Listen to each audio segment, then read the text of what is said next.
India में data science की job कम तो नहीं हो रही, सिर्फ इंटरव्यूज टफ होते जा रहे हैं। और अगर आप कंफ्यूज्ड हो कि 2026 में डेटा साइंस का स्कोप रहेगा या नहीं, या फिर एआई से इसको खतरा तो नहीं है, अगर आपको डेटा साइंटिस्ट बनना है तो कैसे स्टार्ट करना चाहिए, सो ये वीडियो आपके लिए है। इस वीडियो में मैं कंप्लीट डिटेल डेटा साइंस का रोड मैप लेके आई हूँ। किस सीक्वेंस में आपको स्किल्स पढ़ने हैं, हर एक स्किल में आपको क्या क्या टॉपिक कवर करने हैं, टॉपिक कवर करने के बाद कहाँ पे प्रैक्टिस करना है, कैसे प्रोजेक्ट्स बनाना है, कैसे अप्लाई करना है, ये सारी चीज़ें आपको इस रोड मैप में मिल जाएंगी। तो वीडियो इसलिए थोड़ी सी लंबी होने वाली है, तो आराम से कॉपी पेन लेके बैठिए। हर एक स्किल डेटा साइंटिस्ट क्यों यूज़ करते हैं, कैसे यूज़ करते हैं, ये सब भी मैं बताने वाली हूँ। तो पहले तो बात कर लेते हैं कि इसका स्कोप कैसा रहेगा। चाहे 2026 हो, चाहे आने वाला टाइम हो, डेटा के फील्ड में कोई भी ऐसी जॉब नहीं है जिसको एआई से खतरा है। डेटा साइंटिस्ट तो ऐसा पर्सन है जो कि एआई खुद बना रहा है कंपनीज में, तो इस जॉब रोल का तो स्कोप काफ़ी अच्छा होने वाला है। बट उन्हीं लोग को हायर किया जाएगा जिनको एआई भी आती हो, प्लस ट्रेडिशनल स्किल्स भी आते हों, जो कि डेटा साइंटिस्ट के थे। सो चलिए रोड मैप देखते हैं। रोड मैप देखने से पहले हम ये बात कर लेते हैं, what companies will expect in 2026। So hiring trends क्या शो करते हैं 2026 की।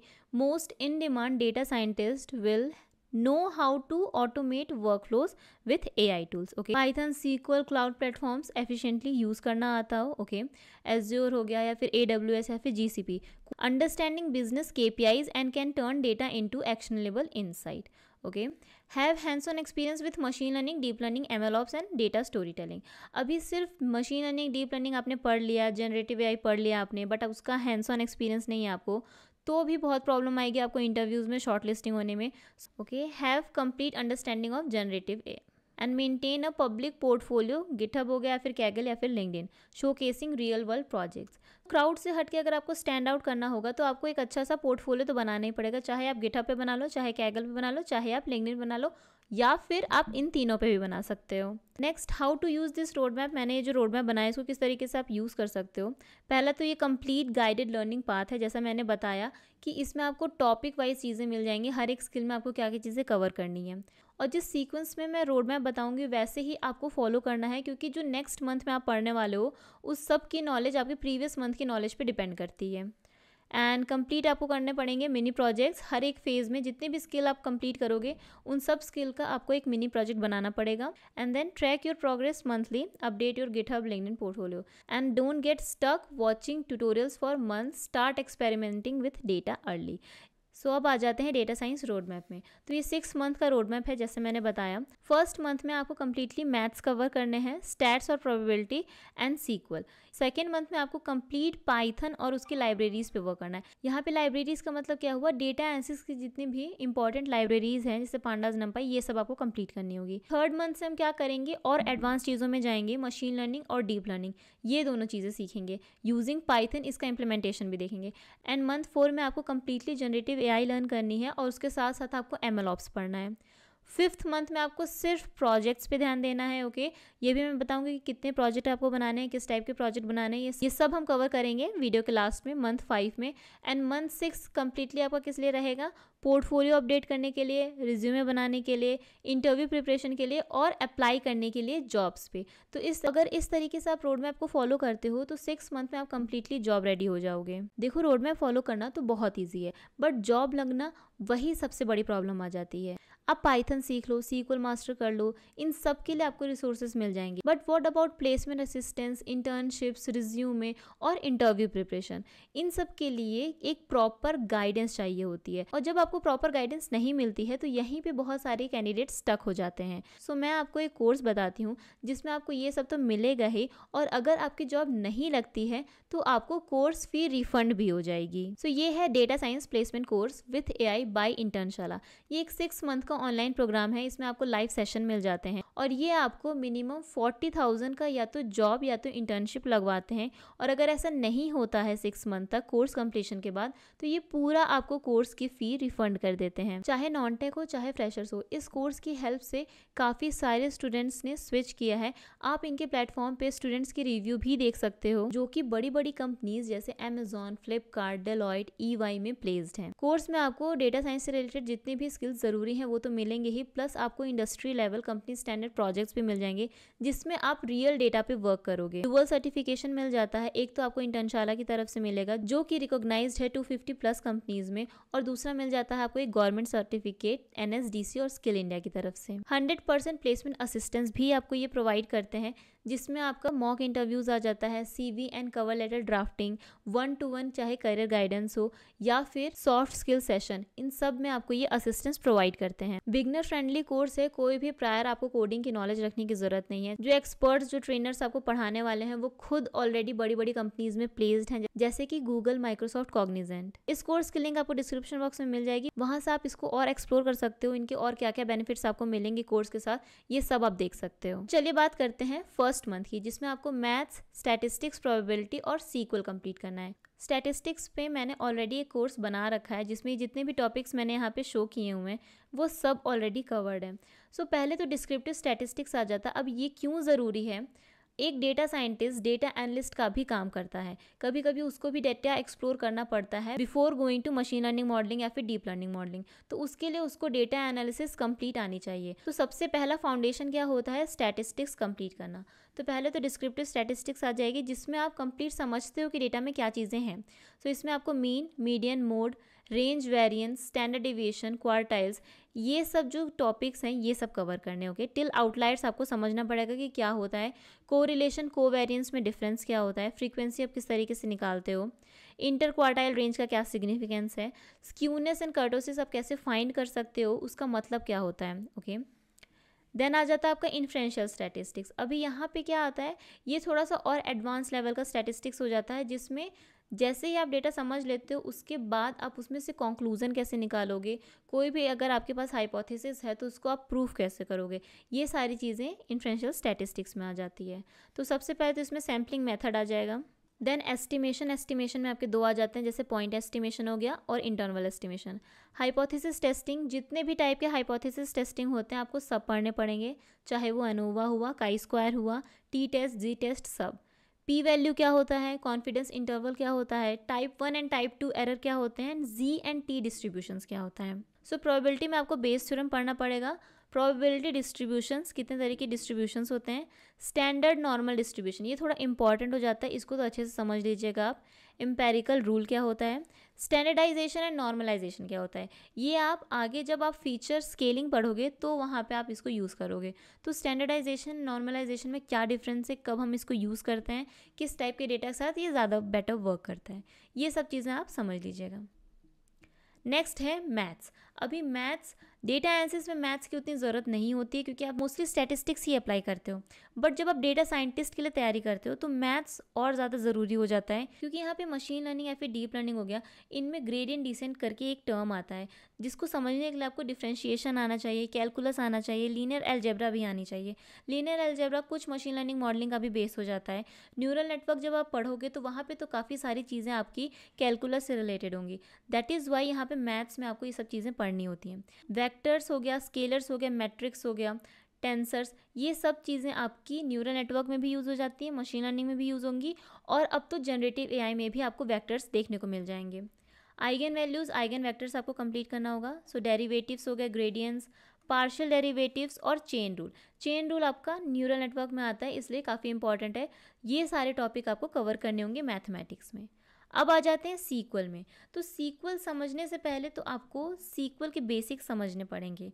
तो उसमें आपका आ जाता है डीबी क्या होता है, टेबल, स्कीमा कैसे डिफाइन करते हैं, डेटा टाइप्स कितने टाइप के होते हैं, प्राइमरी की क्या होती है, फॉरेन की क्या होती है, कितने टाइप्स आप कंस्ट्रेंट डिफाइन कर सकते हो हर एक कॉलम पे, और क्रूड ऑपरेशंस क्या होता है। तो ये सारे जितने भी बेसिक क्वेरीज हैं ये आपको कंप्लीट करनी पड़ेंगी सीक्वल बेसिक में। और अगर आपको लगता है कि आपको सीक्वल अच्छे से समझ में नहीं आ रहा तो इससे पहले आप एक और चीज़ समझ सकते हो, DBMS, database management system.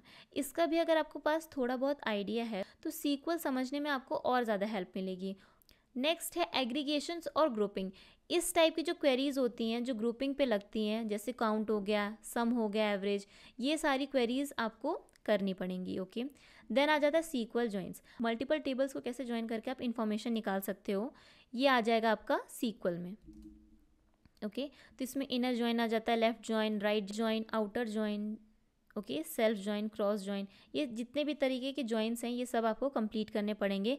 Plus जितनी भी क्वेरीज आप करते जाओ उन सबको प्रैक्टिस भी करना है। एक नॉर्मल से डेटाबेस आप ले लीजिए, उन सब पे इन सारी क्वेरीज को प्रैक्टिस करते रहिए और कंबाइन करने का भी ट्राई कीजिए। जैसे कि आप ग्रुपिंग भी कर रहे हो, जॉइंट्स भी लगा रहे हो, एग्रीगेशंस भी लगा रहे हो, सब चीज़ें एक साथ लगा के आप क्वेरी लिखने का ट्राई कीजिए। इससे आपकी logic building and problem solving skills increase होगी। सब क्वेरीज एंड नेस्टेड क्वेरीज इसके बाद आ जाता है। तो इसमें आपके जो सिंगल रो सब क्वेरी होती हैं वो किस तरीके से आप लिख सकते हो, नेस्टेड क्वेरीज कैसे लिख सकते हो, और जितने भी तरीके की क्वेरी हैं ये सारी चीज़ें आपको कंप्लीट करनी होंगी। उसके बाद आपको एडवांस सीक्वल फंक्शन करने होंगे। सीक्वल में भी जो डिफरेंट टाइप के डेटा टाइप्स होते हैं, जैसे स्ट्रिंग होता है, डेट टाइम होता है, न्यूमेरिकल कॉलम्स भी होते हैं, उन सब पे भी कुछ फंक्शंस ऑलरेडी डिफाइंड है जिसको आप यूज़ करके डेटा कभी कभी क्लीन भी कर सकते हो या फिर जिस फॉर्म में आपको डेटा चाहिए उस फॉर्म में लेके आ सकते हो। तो स्ट्रिंग फंक्शंस आपको मिल जाते हैं, डेट टाइम फंक्शंस मिल जाते हैं आपको, मैथमेटिकल एंड कंडीशनल फंक्शंस। तो ये सारी चीज़ें आपको कंप्लीट करनी है। देन आ जाता है विंडो फंक्शंस। विंडो फंक्शंस में कंसेप्ट ऑफ ओवर पढ़ना है, row number, rank, dense rank, इन सब में डिफरेंस क्या है, एंटाइल, लैग, लीड, ये सब आपको कवर करने हैं। Okay, and then CTEs and views, common table expressions और व्यूज़ किस तरीके से आप क्रिएट, अपडेट और ड्रॉप कर सकते हो और क्या एडवांटेज है व्यूज़ यूज़ करने का। तो ये सारी चीज़ें आपको कंप्लीट सीक्वल में करनी है। और जैसे जैसे आप ये लर्न भी करोगे वैसे ही आपको खुद से भी प्रैक्टिस करनी है। प्लस आपको हैकर रैंक या फिर लीड कोड, इन दोनों में से कोई एक प्लेटफॉर्म भी आप चूज़ कर सकते हो या फिर दोनों पे ही प्रैक्टिस कर सकते हो। जितना ज़्यादा आप प्रैक्टिस करोगे उतना ज़्यादा आपका हैंड्स ऑन इंक्रीज होता है। तो आपको क्वेरी याद करने की ज़रूरत नहीं पड़ेगी। जितना ज़्यादा आप क्वेश्चन सॉल्व करोगे उतना ज़्यादा आपकी अंडरस्टैंडिंग क्लियर होती जाएगी कि आपको क्या चीज़ें यूज़ करनी है। जैसे ही क्वेश्चन मिलेगा आप समझ जाओगे कि कौन कौन सी क्वेरीज इसमें लगेंगी। तो जैसे मैं यहाँ पे आपको टॉपिक वाइज स्किल्स बता रही हूँ, ये या तो आप चाहो तो एक एक्सेल शीट में बना सकते हो और उसको खुद से ट्रैक कर सकते हो कि कौन कौन से कंप्लीट हो गए हैं। तो जैसे मैंने यहाँ पे ये पीडीएफ बनाया है, तो इस पीडीएफ में जैसे मैं यहाँ पे आप टिक लगाती जा रही हूँ। फॉर एग्जांपल जब मैं रोड मैप फॉलो करती थी तो मैं क्या करती थी कि एक एक्सेल शीट क्रिएट कर लेती थी। तो जब मैं रोड मैप फॉलो करती थी तो मैं नोशन पे ही रोड मैप अपना बना लेती थी कि क्या क्या चीज़ें मुझे कवर करनी है एक चेकलिस्ट की तरह, और उसको मैं टिक लगाते जाती थी कि फॉर एग्जाम्पल सब क्वेरी कंप्लीट हो गया, एडवांस सीक्वल फंक्शन कंप्लीट हो गया, एडवांस सीक्वल फंक्शन में स्ट्रिंग फंक्शन कंप्लीट हो गया। तो इसी तरीके से मैंने कंप्लीट ये जो मैंने रोड मैप बनाया है इसी के ऊपर एक नोशन टेम्पलेट बना रखा है। अगर आप चाहो तो उसको डाउनलोड कर सकते हो और ऑर्गेनाइज्ड वे में अपने डेटा साइंस रोड मैप को फॉलो कर सकते हो। सो ये है वो रोड मैप ट्रैकर। यहाँ पे मैं ओवरव्यू दे देती हूँ कि पहला तो आपको स्किल सेक्शन मिल जाता है चेकलिस्ट के साथ, देन आपको स्टेटस मिल जाता है, कैनबैन बोर्ड में स्टेटस मिल जाएगा। ओके, देन रिसोर्सेज लाइब्रेरी, जितने भी मैंने लिंक्स शेयर किए हैं वो आपको इस रिसोर्सेज लाइब्रेरी में मिल जाएगा, एंड और कुछ टॉप गाइड्स मिल जाएंगे जिससे आपको जॉब प्रिपरेशन करने में हेल्प मिलेगी। और लास्ट में आपको डेली टू डू लिस्ट मिल जाएगा कि डेली के बेसिस पे आपको क्या क्या चीज़ें कंप्लीट करनी है, ये भी आप ट्रैक कर सकते हो। तो यहाँ पे मैंने ऑलरेडी बना रखा है स्किल स्टेटस का, ये आपको टेबल मिल जाता है। इसको आप कैसे यूज़ कर सकते हो, जैसे स्किल स्टेटस में मैं गई, सो टू डू में ये सब चीज़ें आपको जितनी भी स्किल्स हैं कंप्लीट करना है वो आ जाएगा। सो सपोज़ मैं मैथ्स शुरू करने वाली हूँ रोड मैप में, तो इसको मैंने क्या कर दिया, इन प्रोग्रेस में डाल दिया। सो मेरा मैथ्स, स्टैटिस्टिक्स एंड प्रोबेबिलिटी ये सब अभी इन प्रोग्रेस में है। जब कंप्लीट हो जाएगा तो मैं इसको कंप्लीट में डाल दूंगी। तो इससे क्या होगा कि आप अपने हर एक स्किल को लिस्ट डाउन भी कर सकते हो और उसके प्रोग्रेस को ट्रैक कर सकते हो। So this is the skill status kanban board. Next अगर हम बात करें तो ये रिसोर्सेज लाइब्रेरी, ये एक तरीके का पेज है जहाँ पे मैंने सारे जितने भी लिंक्स थे, इंपॉर्टेंट लिंक्स, वो सब कॉपी करके रखे हैं। इसी तरीके से आप भी कोई भी वीडियो हो गया, कोई कोर्स हो गया, चीट शीट हो गया, नोट्स हो गया, तो जब आप कोई चीज़ पढ़ते हो तो कभी कभी ऐसा कोई अच्छा ब्लॉग मिल जाता है जिसको आप कॉपी करके रखना चाहते हो लिंक, तो या तो बुक मार्क लगा देते हो या तो फिर आप किसी डॉक्यूमेंट में पेस्ट कर देते हो। बट इस तरीके का अगर आपके पास ट्रैकर रहता है तो हर चीज़ें ऑर्गेनाइज्ड वे में रहेगी, एक ही जगह रहेगी, तो आप कभी भी उसको रिफ़र कर सकते हो। सो ये तो हो गया रिसोर्सेज लाइब्रेरी। देन आपको यहाँ पे स्किल स्टेटस ऑलरेडी मैंने दिखा रखा है। जॉब प्रिपरेशन रिसोर्सेज में भी आपको काफ़ी सारे यहाँ पे लिंक्स मिल जाते हैं जो मैं देन यहाँ पे डेली टू डू लिस्ट मैंने क्रिएट करके रखी है कि मंडे से लेके संडे तक आपको हर दिन अपना टास्क, क्या आप चीज़ें कवर करने वाले हो, कौन से स्किल्स पढ़ने वाले हो, कौन से टॉपिक कवर करने वाले हो, यहाँ पे सब आप डे वाइज भी ट्रैक कर सकते हो, टू डू लिस्ट बना सकते हो। इससे क्या होगा कि एटलीस्ट आप अगर जैसे 5 टास्क लिखते हो कि मुझे आज 5 टॉपिक्स कवर करने हैं, तो उसमें से एटलीस्ट आप 4 टॉपिक्स तो कवर कर पाओगे। तो फॉर एग्जांपल जैसे मैंने यहाँ पे स्टैट्स में लिख दिया, मुझे मंडे को डिस्क्रिप्टिव स्टैट्स कंप्लीट करना है, इसके साथ मुझे इन्फ्रेंशियल भी कंप्लीट करना है। सो सपोज डिस्क्रिप्टिव कंप्लीट हो गया, इन्फ्रेंशियल नहीं हुआ, तो मैं इसको क्या करूँगी, ट्यूसडे को लेती चली जाऊँगी। तो इस तरीके से आप डेली टू डू लिस्ट को भी यूज़ कर सकते हो। और यहाँ पे आ जाता है मंथ वाइज जो भी मैं टॉपिक बता रही हूँ उन सब का चेक लिस्ट। सो जैसे जैसे आपकी टॉपिक्स कंप्लीट होते जाएं वैसे वैसे आप उनको टिक लगाते जाइए। इससे क्या होगा, कोई भी टॉपिक जो भी इंपॉर्टेंट है वो आपसे मिस नहीं होगा, आप अपने प्रोग्रेस को ट्रैक कर पाओगे, ऑर्गेनाइज्ड रहोगे, जल्दी से जल्दी जॉब रेडी बनोगे। ओके, सो इसकी लिंक आपको डिस्क्रिप्शन बॉक्स में मिल जाएगी। सिंपली आपको नोशन ऐप डाउनलोड करनी है। जब आप लिंक ओपन करोगे यहाँ पे आपको डुप्लीकेट का पेज मिल जाएगा, ये चीज़ बस डुप्लीकेट करके अपने ही नोशन टेम्पलेट में आपको ऐड कर देनी है। तो इस तरीके से ये आपका ऐड हो जाएगा। तो अब आ जाते हैं सेकेंड मंथ पे, जिसमें आपको पाइथन कंप्लीट करनी है। सो पाइथन में क्या क्या चीज़ें कंप्लीट करनी है आपको, variable, data type, type casting, data structures जिसमें आपकी लिस्ट, डिक्शनरी, सेट, टपल आ जाते हैं, iterators and generators. Iterators and generators कर लीजिएगा क्योंकि मैं भी एक इंटरव्यू दी थी जिसमें जनरेटर मुझसे पूछा गया था और मुझे उस टाइम याद नहीं आ रहा था, काफ़ी ज़्यादा इंपॉर्टेंट टॉपिक है। Conditional statements, loops, control statement, functions, error handling, modules and packages, oops concept. Oops concept आपका यहाँ पे डेटा साइंस में आ जाता है और डेटा एनालिस्ट वालों को ऊप्स कंसेप्ट पढ़ने की ज़रूरत नहीं पड़ती, तो ये थोड़ा सा एडवांस हो जाता है। तो ये टॉपिक थोड़ा एडवांस हो जाता है जिसमें आपको एटलीस्ट 1 वीक तो लग ही जाएगा। ओके, तो ऊप्स कंसेप्ट हो जाएगा। फिर आपका ऑपरेटर, कॉम्प्रिहेंशंस, लिस्ट कॉम्प्रिहेंशन जैसे हो जाता है, फाइल हैंडलिंग, ये सारी चीज़ें आपको पाइथन बेसिक में एटलीस्ट आनी चाहिए। पाइथन प्रोग्रामिंग की बात हो रही है बेसिक में। ओके, कंप्लीट आपको पाइथन किस तरीके से कोड आप लिख सकते हो, किस तरीके से आप लॉजिक बना सकते हो, ये चीज़ें आनी चाहिए। तो जैसे ही आप चीज़ें पढ़ो, वैसे ही जैसे आप सीक्वल प्रैक्टिस कर रहे थे वैसे ही आपको पाइथन भी प्रैक्टिस करनी है, हैकररैंक पे या फिर लीड कोड पे। जितना ज़्यादा प्रॉब्लम सॉल्व करोगे उतनी अच्छी आपकी पाइथन की प्रैक्टिस होती रहेगी। नेक्स्ट कुछ यूज़फुल फंक्शंस आपको कंप्लीट करने हैं, जैसे कि डेट टाइम बहुत ही ज़्यादा हम यूज़ करते हैं। जब भी हमारे पास कोई कॉलम आता है डेट टाइम कॉलम, तो उस पर डेट टाइम एक मॉड्यूल है जिसकी हेल्प से हम उसमें काफ़ी सारे मैनिपुलेशन कर पाते हैं। तो डेट टाइम तो पढ़ लीजिएगा। ओएस एक लाइब्रेरी है जिसको आप यूज़ करके ऑपरेटिंग सिस्टम में जितने भी फाइल्स हैं, फोल्डर्स हैं, उनको मैनेज कर सकते हो, तो एक ओएस लाइब्रेरी भी पढ़ लीजिएगा।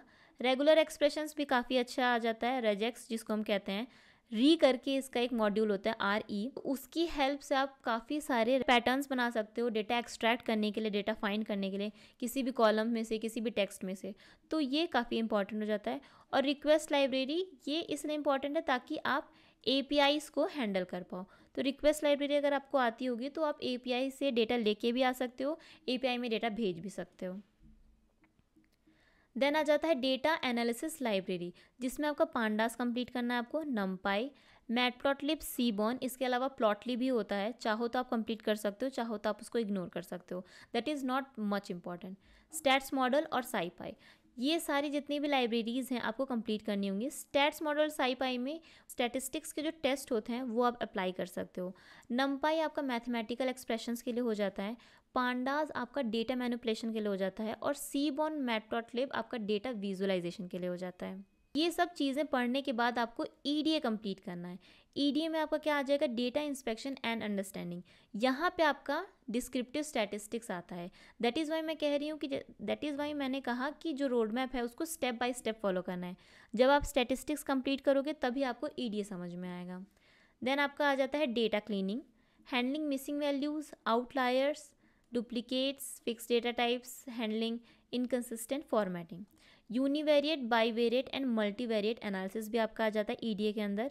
किस तरीके से आप डेटा ट्रांसफॉर्म कर सकते हो, डेटा विजुअलाइजेशन किस तरीके से कर सकते हो। ओके, तो ये कंप्लीट आपको EDA में पढ़ना है। तो सेकेंड मंथ तक आपको पाइथन, सीक्वल, स्टैट्स कंप्लीटली अच्छे से आ जाएगा। तो आप थर्ड मंथ से और एडवांस टॉपिक में जा सकते हो, जैसे कि पहला तो हो गया मशीन लर्निंग। अभी मशीन लर्निंग के बेसिक्स आपको कंप्लीट सीखने पड़ेंगे कि मशीन लर्निंग होता क्या है, डीप लर्निंग से कैसे डिफरेंट है, ये AI से कैसे डिफरेंट है, लाइफ साइकिल क्या होती है, ट्रेन टेस्ट स्प्लिट क्या होता है, ओवर फिटिंग, अंडर फिटिंग, बायस वेरिएंस, ये सब चीज़ें आपको कंप्लीट करनी होंगी। कंसेप्ट ड्रिफ्ट क्या है, डेटा ड्रिफ्ट क्या है, डेटा लीकेज क्या होता है, ये जो कंसेप्ट हैं ये जब आप क्लियर कर लोगे तभी आप उसको अप्लाई कर पाओगे रियल लाइफ एप्लीकेशंस में। देन आ जाता है आपका फीचर इंजीनियरिंग। फीचर इंजीनियरिंग का मतलब हो जाता है कि जितने भी आपके कॉलम्स हैं उन कॉलम्स को यूज़ करके आपको मॉडल ट्रेन करना होता है, बट जो रॉ डेटा होता है उनके जो फीचर्स होते हैं डायरेक्टली आप मॉडल में नहीं डाल सकते। दैट इज़ वाई कि फीचर इंजीनियरिंग इंपॉर्टेंट होता है। तो यहाँ पे आपको टाइप्स ऑफ फीचर इंजीनियरिंग में transformation, encoding, scaling, extraction, selection, ये सब चीज़ें मिल जाएंगी। प्लस आपको इम्बैलेंस डेटा हैंडल करने आना चाहिए। ओके, तो ये सारी चीज़ें आपकी फीचर इंजीनियरिंग में हो जाती हैं। रेगुलराइजेशन में L1, L2, elastic net, 3 type की रेगुलराइजेशन होती हैं। ये मशीन लर्निंग में भी होती हैं, डीप लर्निंग में भी होती हैं। तो इतना तक तो आपका हो जाएगा मशीन लर्निंग का बेसिक, फीचर इंजीनियरिंग, रेगुलराइजेशन आपको हो गया। अब आ जाएंगे आप मॉडलिंग पे। एल्गोरिदम सब आपको कंप्लीट करना है। तो सुपरवाइज मशीन लर्निंग मॉडल होता है, अनसुपरवाइज मशीन लर्निंग मॉडल होता है, लीनियर रिग्रेशन, पॉलिनोमियल रिग्रेशन। देखिए इन सब एल्गोरिदम के अलावा भी बहुत सारे एल्गोरिदम आपको मिल जाएंगे मशीन लर्निंग के, बट ये सब क्या है, बहुत ही बेसिक हैं। ये अगर आपको नहीं आता तो आपको और कोई मॉडल भी समझ में नहीं आएगा। तो इतने तो मॉडल आपको आने ही चाहिए। लॉजिस्टिक हो गया, डिसीजन ट्री, सपोर्ट वेक्टर, के नियरेस्ट नेबर, नेव बायस, ये सारी चीज़ें आपको आनी चाहिए। टाइम सीरीज़ ML मॉडलिंग, अभी टाइम सीरीज़ यहाँ पे आ जाता है, कंप्लीट टाइम सीरीज़ एनालिसिस भी आ जाता है। अरीमा सरीमा मॉडल हो गया या फिर मल्टीवेरिएट टाइम सीरीज़ मॉडल हो गए, ये सारी चीज़ें आपकी सुपरवाइज मशीन लर्निंग में ही आती हैं। अनसुपरवाइज्ड में क्या आ जाता है आपका, क्लस्टरिंग आ जाता है डिफरेंट टाइप के, जैसे पार्टीशन हो गया, डेंसिटी बेस्ड हो गया, हायरार्किकल हो गया। तो के मीन्स क्लस्टरिंग आपका एक एल्गोरिदम आ जाता है। DB scan, HDB scan, anomaly detection भी आपका एक अनसुपरवाइज मशीन लर्निंग का पार्ट है। PCA बहुत इंपॉर्टेंट टॉपिक है डायमेंशनलिटी रिडक्शन के लिए, तो वो पढ़ लीजिएगा। PCA के अलावा आपको TSNE और UMAP जैसे भी डायमेंशनलिटी रिडक्शन एल्गोरिदम्स मिल जाते हैं। देन आ जाता है आपका इंसेंबल मेथड, जिसमें बैगिंग बूस्टिंग आ जाता है। रैंडम फॉरेस्ट आपका बैगिंग एल्गोरिदम है। XGBoost आपका बूस्टिंग एल्गोरिदम आ जाएगा। तो यहाँ तक आपके मॉडल्स कंप्लीट हो जाएंगे। हर एक एल्गोरिदम क्यों यूज़ हो रहा है, कहाँ यूज़ होता है, उसके एडवांटेज क्या है, उसके डिसएडवांटेज क्या है, वर्किंग क्या है, ट्रेनिंग क्या है, ये सब चीज़ें आपको कंप्लीट करनी होगी हर एक एल्गोरिदम का। ओके, क्योंकि इंटरव्यूज़ में पूछा जाता है कि जो भी एल्गोरिदम आपने अप्लाई किया है क्यों किया है, इसके अलावा जितने एल्गोरिदम से वो क्यों अच्छा परफॉर्म नहीं किए। तो इन सब का आंसर आपको पता होना चाहिए। मॉडल समझने के बाद आपको मॉडल्स इवेलुएट भी करना पड़ेगा कि कौन सा बेटर मॉडल है। तो उसके लिए आपको मॉडल इवेल्युएशन और हाइपर पैरामीटर ट्यूनिंग आ जाता है। Cross validation, grid search CV, random search CV, यहाँ पे कॉमन नहीं होना चाहिए। Random search CV, classification matrix, regression matrix और क्लस्टरिंग मैट्रिक्स, ये सब चीज़ें आपको कंप्लीट करनी है। तो ये सब चीज़ें आपको कंप्लीट करनी है इवैल्यूएशन में। एंड देन आ जाता है रिकमेंडेशन सिस्टम। ये मैंने अलग इसलिए लिखा है क्योंकि ये थोड़ा सा अलग हो जाता है। ये अनसुपरवाइज भी होता है, सुपरवाइज भी कभी कभी होता है। तो इसके 2 टाइप होते हैं, कंटेंट बेस्ड और कोलैबोरेटिव। कंटेंट बेस्ड जो भी कंटेंट के बेसिस पे आपको रिकमेंड करना है वो कंटेंट बेस्ड रिकमेंडेशन सिस्टम होता है। यूज़र के प्रेफरेंस के बेसिस पे जब आप रिकमेंड करते हो तो वो हो जाता है कोलैबोरेटिव फिल्टरिंग। तो ये दोनों ही टाइप का आपको रिकमेंडेशन सिस्टम बनाने आना चाहिए। अब आ जाते हैं most important topic, natural language processing. आज के टाइम पे जो AI आप यूज़ करते हो वो टेक्स्ट के बेसिस पे ही करते हो, राइट। कुछ उसके पीछे NLP ही यूज़ हो रहा है। तो इसमें पहले बेसिक चीज़ें कुछ होती हैं, जैसे टेक्स्ट प्री प्रोसेसिंग हो गया, फिर आपका TF-IDF क्या होता है, bag of words, ngrams, word embeddings क्या होती हैं, named entity recognition, text classification, ये छोटे छोटे यूज़ केसेस हैं। एक तरीके से सेंटिमेंट एनालिसिस हो गया, टॉपिक मॉडलिंग हो गया, कीवर्ड एक्सट्रैक्शन, सिमेंटिक सर्च। तो ये कुछ छोटे मोटे आप कह सकते हो यूज़ केस हैं NLP के। तो ये आपको कंप्लीट पता होने चाहिए। इसके बाद ही जब आप जनरेटिव AI पढ़ते हो तो आपको और अच्छे से समझ में आने लगती हैं चीज़ें। NLP तो हो गया टेक्स्ट डेटा के लिए, बट अगर आपको इमेज या फिर वीडियोस पे वर्क करना है तो आपको वो डोमेन सेलेक्ट करना पड़ेगा। NLP उनके लिए है जिनको टेक्स्ट डेटा पे ही वर्क करना है। अगर आपको इमेज या फिर वीडियोस पे वर्क करना है, वैसा वाला डेटा साइंटिस्ट बनना है, तो आप लर्न कर सकते हो कंप्यूटर विजन। मैंने उसको यहाँ पे मेंशन इसलिए नहीं किया है क्योंकि बहुत ही कम लोग हैं जो इमेज या फिर वीडियो पे काम करना चाहते हैं। मोस्टली जो डेटा साइंटिस्ट होते हैं, फ्रेशर्स होते हैं, बिगनर्स होते हैं, वो NLP जैसे ही डोमेन में जाना चाहते हैं। दैट इज़ वाई मैंने कंप्यूटर विजन यहाँ पे नहीं लिखा है। कंप्यूटर विजन का फिर भी मैं आपको एक आइडिया दे देती हूँ। ये भी एक लाइब्रेरी है जिसकी हेल्प से आप इमेज या फिर वीडियो को एनालाइज करके उसको प्रिडिक्ट कर सकते हो या फिर उसमें से कुछ इन्फॉर्मेशन निकाल सकते हो। ऑब्जेक्ट डिटेक्शन कर सकते हो, फेस डिटेक्शन कर सकते हो। ये सब पार्ट आ जाता है आपका कंप्यूटर विजन का। नेक्स्ट आ जाते हैं हम डीप लर्निंग में। डीप लर्निंग में पहले तो न्यूरल नेटवर्क का बेसिक आपको पता होना चाहिए कि एक न्यूरल नेटवर्क वर्क कैसे करता है। फॉरवर्ड प्रोपगेशन क्या होता है, बैकवर्ड प्रोपगेशन, ग्रेडियंट डिसेंट क्या होता है, ये दोनों जो प्रॉब्लम है बहुत ही फेमस प्रॉब्लम है, तो इन दोनों के बारे में भी पता होना चाहिए कि प्रॉब्लम्स कैसे होती हैं, एक्सप्लोडिंग ग्रेडियंट कब होता है, वैनिशिंग ग्रेडियंट कब होता है, कैसे सॉल्व करेंगे वो तो आगे आप पढ़ ही लोगे, बट प्रॉब्लम क्या होती है वो भी पता होना चाहिए। वेट इनिशियलाइजेशन टेक्निक्स क्या क्या होते हैं। अभी सेकंड, ये टाइप्स ऑफ आर्किटेक्चर नहीं होगा, टाइप्स ऑफ एक्टिवेशन फंक्शन होगा, ये मैं ठीक कर दूंगी, जिसमें आपका रेलू आ जाता है, sigmoid, 10H, soft max, leaky ReLU, parametric ReLU. तो ये कुछ कॉमन टाइप के एक्टिवेशन फंक्शन है जो कि आप न्यूरल नेटवर्क के लेयर्स पे यूज़ करते हो, जो कि इनपुट, हिडन या फिर आउटपुट लेयर हो जाता है। नेक्स्ट ऑप्टिमाइज़र है। ऑप्टिमाइज़र में भी काफ़ी सारे टाइप के आपको ऑप्टिमाइज़र मिल रहे हैं। ये अगेन मैंने यहाँ पे लग रहा है कॉपी पेस्ट कर दिया, टाइप्स ऑफ आर्किटेक्चर। हाँ, ये सही है, टाइप्स ऑफ आर्किटेक्चर यहाँ पे, क्योंकि डिफरेंट टाइप के आपको आर्किटेक्चर पढ़ने हैं। ये टाइप्स ऑफ एक्टिवेशन फंक्शन है। ओके, तो ये हो जाता है आपका stochastic gradient descent, mini batch stochastic gradient descent, momentum के साथ जो ग्रेडियंट डिसेंट होते हैं वो, RMS प्रॉप, एडम एंड एडाग्रेड। ये सब जो ऑप्टिमाइज़र हैं, ऑप्टिमाइज़र क्या करते हैं, वेट्स को अपडेट करते हैं। ओके, तो जब आप न्यूरल नेटवर्क पढ़ोगे तो आपको पता चलेगा कि ऑप्टिमाइज़र का वर्क क्या है और किस तरीके से ये डिफरेंट टाइप के ऑप्टिमाइज़र वर्क करते हैं और इनमें से सबसे बेस्ट कौन सा है। वैसे सबसे बेस्ट तो एडम होता है। देन आ जाते हैं टाइप्स ऑफ आर्किटेक्चर में, जिसमें आप सबसे पहले सिंपली आर्टिफिशियल न्यूरल नेटवर्क से शुरू करोगे। Then CNN, convolutional neural network, recurrent neural network, long short term memory and gated recurrent unit. इसके बाद आपका आ जाएगा ट्रांसफॉर्मर। ट्रांसफॉर्मर इसलिए आया था क्योंकि ये जो मॉडल्स हैं ये सही से वर्क नहीं कर रहे थे, तो ट्रांसफॉर्मर का कंसेप्ट आया था। ये जब आप पढ़ोगे तो आपको अच्छे से अंडरस्टैंडिंग मिलेगी, पूरा स्टोरी क्रिएट किया जाएगा कि किस तरीके से ट्रांसफॉर्मर आया है, क्यों ट्रांसफॉर्मर अच्छा है पहले के मॉडल्स के कंपैरिजन में। देन आपका आ जाता है इनकोडर डिकोडर। डिकोडर पे ही आपका जो GPT है वो बेस्ड है। सो डिकोडर आ जाता है, इनकोडर्स आ जाता है, सिक्वेंशियल टू सिक्वेंशियल आर्किटेक्चर आ जाता है, अटेंशन मैकेनिज्म क्या होता है, सेल्फ अटेंशन क्या होता है, multi head attention and positional encoding. Positional encoding आपका ट्रांसफॉर्मर में यूज़ होता है, तो वो क्यों यूज़ होता है, वर्ड एम्बेडिंग से कैसे डिफरेंट होता है, ये सब आप आर्किटेक्चर में आपको तो ये सब आप आर्किटेक्चर में पढ़ोगे। Model optimisation techniques. अभी मॉडल ऑप्टिमाइजेशन टेक्निक्स जैसे हाइपर पैरामीटर ट्यूनिंग होती है, वैसे यहाँ पे ऑप्टिमाइजेशन टेक्निक आप कह लो, तो इसमें रेगुलराइजेशन टेक्निक आ जाती है आपकी वापस से, ड्रॉप आउट आता है, learning rate, early stopping, data augmentation, gradient clipping and batch normalisation, ये सारी चीज़ें आ जाती हैं। अब आ जाते हैं मंथ 4 में।